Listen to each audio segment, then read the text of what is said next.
Welcome to the 5-Minute Warfare podcast from 5minutewarfare.com, where we dive into history's most pivotal battles and military strategies in around 5 minutes. Episode 4. World War I, the dawn of trench warfare. World War I, often referred to as the Great War, marked a dramatic turning point in the history of warfare. It was a conflict that involved not only the armies of Europe, but also nations from around the world. With its scale and intensity, the war introduced new technologies and methods of fighting that would shape military strategy for decades to come. One of the most notable aspects of World War I was the development and widespread use of trench warfare, a grim and brutal method of combat that defined the Western Front and left an indelible mark on the collective memory of the conflict. When war broke out in 1914, many believed it would be over by Christmas. The major European powers such as Britain, France, and Germany had been preparing for war for years, and their military planners envisioned a swift and decisive conflict, with mobile armies engaging in quick battles that would lead to a rapid conclusion. However, these hopes were quickly dashed as the war developed into a gruelling stalemate.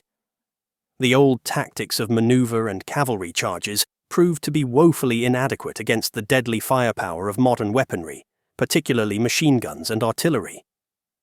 As both sides struggled to adapt to the realities of industrialized warfare, they turned to trench warfare as a means of protection and defense.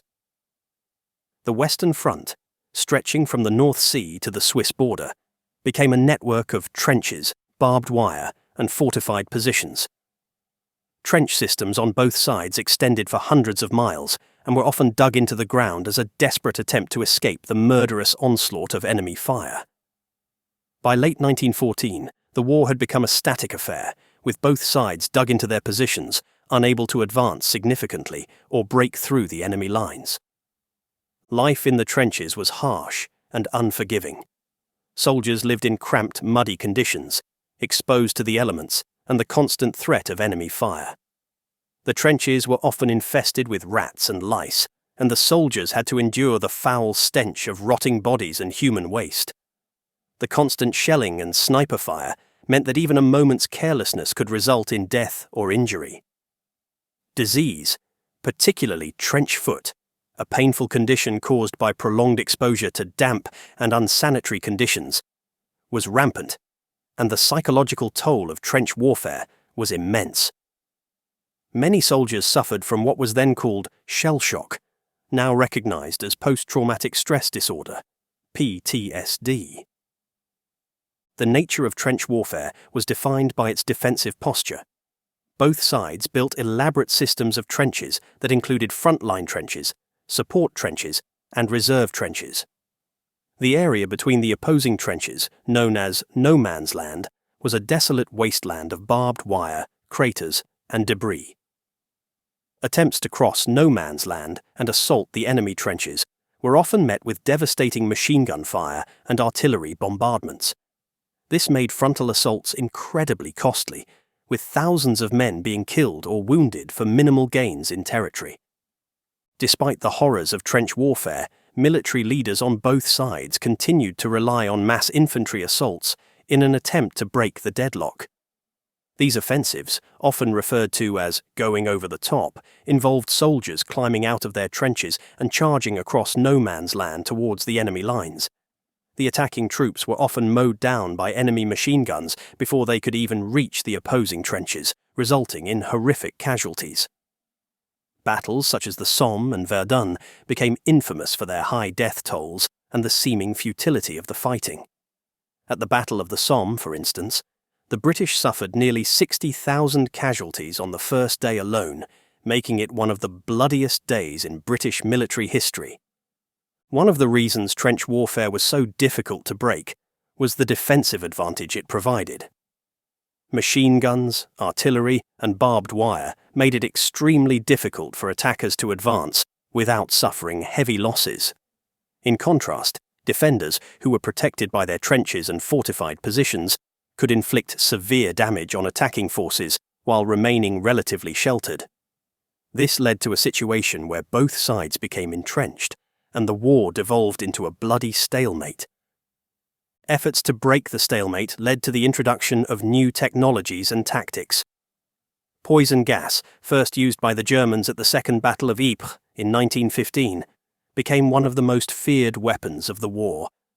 Gas attacks could cause horrific injuries and death, and soldiers were issued gas masks as a countermeasure.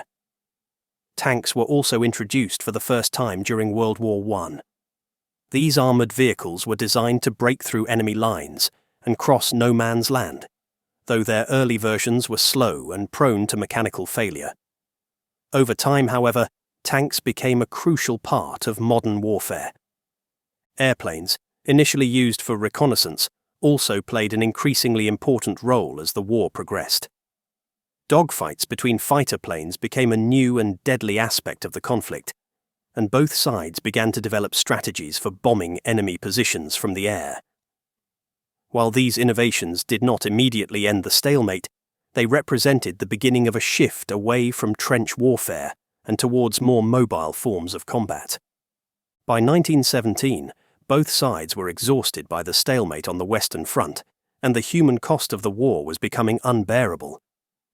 The entry of the United States into the war in 1917 provided fresh troops and resources to the Allies, tipping the balance in their favour.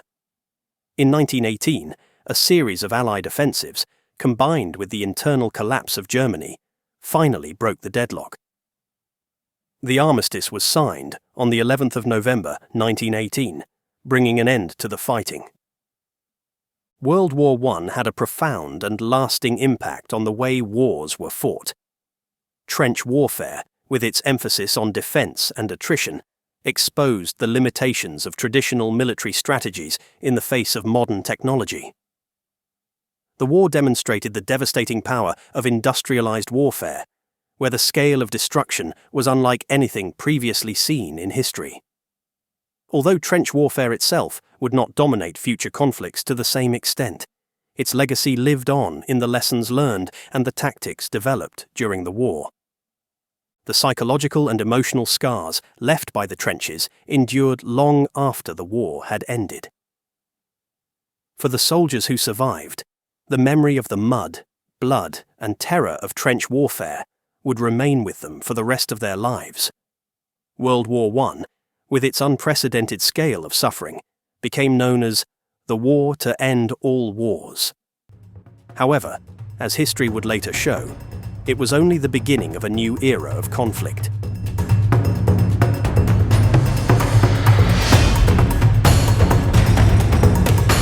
I hope you enjoyed that episode of the 5-Minute Warfare podcast from 5minutewarfare.com. If you get a chance, please leave a review wherever you get your podcasts, as it will help us to grow. Also, why not check out our other 5-minute podcasts, 5-minute biographies, 5-minute history, 5-minute murder, and 5-minute mysteries. Thanks for listening, and I'll see you next week.